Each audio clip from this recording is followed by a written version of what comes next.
Muy buenos días.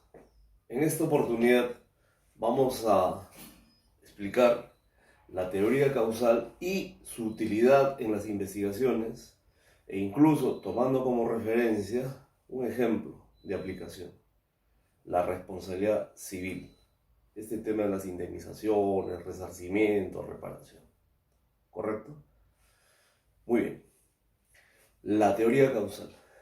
Dice que la historia, el mundo de la vida, la realidad constituyendo la sucesión de hechos. Sin embargo, ello acontece a partir de un hecho antecedente y un hecho consecuente, una causa y un efecto. En términos de investigación, la variable X y la variable Y. De tal suerte que tenemos una cadena causal en donde si la causa origina la consecuencia, esa consecuencia a su vez es causa de otra consecuencia. Es más, incluso se entiende que estamos ante una suerte de red causal. Una misma causa podría originar varias consecuencias. Esas consecuencias ser causa de otras consecuencias. La realidad podría tener esa connotación causal, a manera de una red causal. ¿Correcto? Muy bien. Siendo así, en lo que se refiere a la investigación, precisamente la investigación cuantitativa parte de ese eje investigativo, ¿sí? La relación entre la variable X con la variable Y, la relación entre una causa y un efecto. Y a partir de ello se establecen las características o dimensiones en cada variable y se operacionaliza esas dimensiones desde indicadores, unidades de medida, unidades de medición, puntos de referencia en concreto, digamos. ¿Sí? Son puntos de referencia que permiten operacionalizar, comparar, ¿sí? Con más precisión, exactitud, cada una de esas características presentes en la variable. ¿Ya? Un punto de referencia, esa idea podría ser de utilidad. El indicador es un punto de referencia, un punto de comparación, un punto de comprobación. Bien, si la teoría causal tiene esa posible explicación a los fenómenos presentes en la realidad y teniendo aplicación práctica en lo que son las investigaciones, precisamente las investigaciones cuantitativas, que tendrían pues un desarrollo también en lo referido a investigaciones sociales, económicas. Vamos a tomar como punto de referencia un ejemplo. La responsabilidad civil. Dice que ante determinado acto u omisión, este genera el daño. ¿Correcto? Siendo así, siendo esta la relación causal, ¿sí? Surge la obligación de reparar ese daño que se ha producido. ¿Correcto? Bueno, el hecho antecedente sería el acto u omisión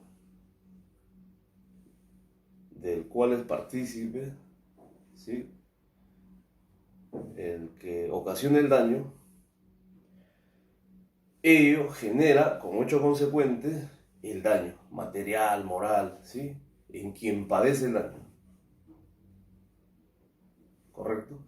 Y de ello se desprende la obligación de resarcir, reparar ese daño que se ha ocasionado. Ya ese es el supuesto. Es más, la legislación civil exige que se pruebe, acredite, ¿sí? La relación causal entre el acto de omisión y el daño que se ha producido.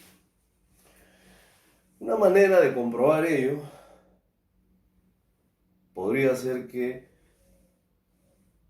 la realidad pues está compuesto de hechos normales, cotidianos, más o menos conocidos, previsibles, y que más bien lo no cotidiano, lo anormal, lo impredecible, ¿sí? Este acto u omisión, ¿correcto?, que origina el daño. Y el daño en sí mismo es un hecho anormal. Materialmente, determinando que alguno de esos hechos tiene ese carácter de no ser cotidiano, no ser recurrente, ser anormal, tiene la alta probabilidad de ser el causante del daño que se ha producido. ¿Correcto? El daño también es una anormalidad. Podría ser un buen punto de partida para determinar esa relación causal entre el hecho antecedente y el hecho consecuente, entre ese acto u omisión y el daño que se ha generado. ¿Correcto? Bien. Si ese es nuestro punto de referencia, nuestro ejemplo, a ver, vamos a darle un desarrollo que permita su comprensión desde la teoría causal, ¿sí? Y a partir de ello, pues cumplir con esta exigencia de la norma civil de establecer el nexo causal. ¿Correcto? Vamos a utilizar la pizarra, hacer este gráfico que exprese lo que estamos planteando y pueda tener un desarrollo. Muy bien, entonces decíamos que tenemos, por un lado, el hecho antecedente,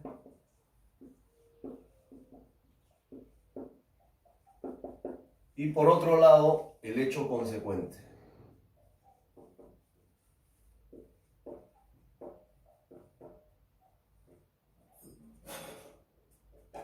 ¿Correcto? Dice que entre ellos debe haber una relación o un nexo causal. Por acá tenemos entonces el acto o la omisión,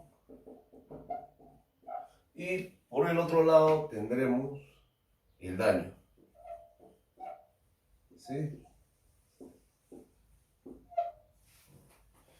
Y habíamos precisado que este acto u omisión constituye una anormalidad. Y el daño igual tiene similar característica de ser una anormalidad.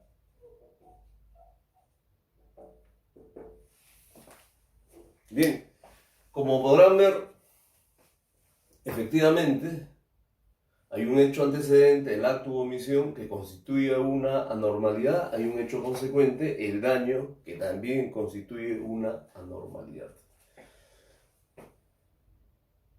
Esta relación causal debe ser probada en un proceso judicial, y lo que genera es la responsabilidad civil. O sea, la obligación de reparar el daño que se ha causado, por acto o por omisión. Muy bien. Y la manera de comprobar esa situación es identificando qué acto o qué omisión es la que ha sucedido, ¿correcto? Qué acto ilícito, ¿sí?, se generó, o más bien, qué acto se omitió debiéndose, ¿correcto?, haber generado. Pero esta parte es importante. Ese acto u omisión debiera constituir una anormalidad, algo no cotidiano, algo que no sucede. Y el daño tiene también esa condición de ser una anormalidad, algo que no sucede. Materialmente, ¿sí?, habría que probar esta relación de causa y efecto, cómo este acto ha sido capaz de generar este daño, cómo esta omisión, ¿sí?, de acción ha sido capaz de originar este daño.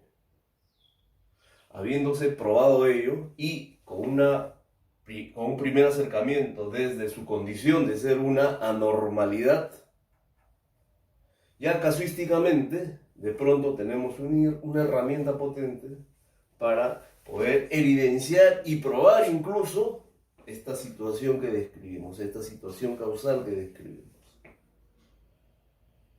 Muy bien. El nexo causal precisamente refiere a la teoría causal. Este ejemplo nos podría servir, ¿sí?, como una idea de la aplicación de lo que es la teoría causal en distintas esferas, de lo social, de lo económico e incluso, como se ha visto, de lo jurídico. Bien, lo que queremos ahora resaltar es esta parte investigativa.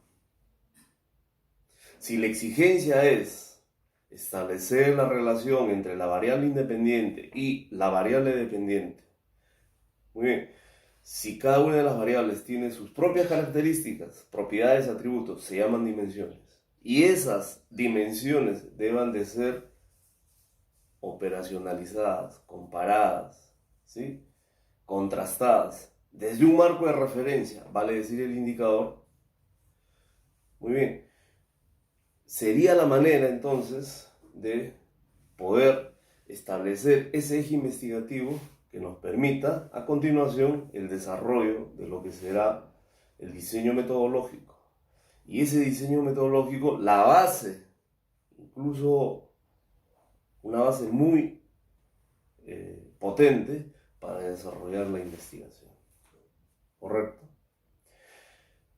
Siendo así, puede tener otras maneras de aplicarse este tema de la relación causal. Podríamos referir otro ejemplo, el caso de la presente pandemia, cómo se origina, y fíjense cuáles son las consecuencias. Y a su vez, esas consecuencias van a ser la causa de otras consecuencias sociales, económicas, jurídicas. Y de repente esta primera causa origina más consecuencias, más de una, y esas a su vez ser las causas de otras consecuencias. Entonces, este contexto de pandemia podría también descifrarse, interpretarse a la luz de la teoría causal. ¿Correcto?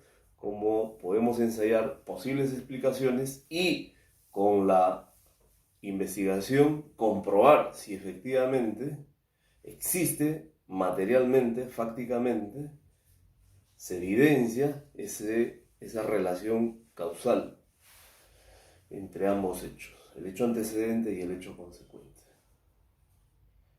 Finalmente, diremos pues que la tarea es la misma, la precisión, la exactitud, ¿sí?, cómo identificamos el fenómeno. Identificado el fenómeno, seamos capaces de interpretar ese fenómeno, de descifrarlo. Siendo así, incluso ser capaces de operar cambios en la realidad, ¿sí?, teniendo el fenómeno descrito con exactitud, con claridad, con precisión, habiendo identificado la variable independiente, la variable dependiente, sus dimensiones, y siendo esas dimensiones contrastadas desde un indicador, desde un criterio, desde una unidad de medida. ¿Ya? Ese nivel de precisión requiere una investigación. Y para ello, la teoría causal, que acá la hemos esbozado en líneas muy generales, podría ser un importante marco de referencia. Hablábamos de la posibilidad de producir cambios. Bien, si tenemos la variable independiente X y la variable dependiente Y, el hecho antecedente, el hecho consecuente, lo que tendríamos es una variable de intervención. Llamémosle la variable Z. ¿Sí? El último recurso que nos queda, bueno, ya, solo por ello, definirla como la variable Z. La variable Z será pues la variable de intervención. Vale decir, en términos metodológicos, nuestra hipótesis, nuestra posible solución, se puso en práctica, en experimentación, en aplicación. Estamos hablando de una investigación experimental donde tiene más peso esta parte aplicativa y el peso teórico más bien es mínimo. De repente es el paradigma, el modelo que todos tenemos de investigación. Referimos a realizar este trabajo de campo, de contrastación. En nuestro imaginario, investigación se asocia a ello. Bueno, sí, es el nivel más elevado de investigación. Le antecede la investigación analítica, donde el peso de la parte aplicativa o experimental y el peso teórico son similares.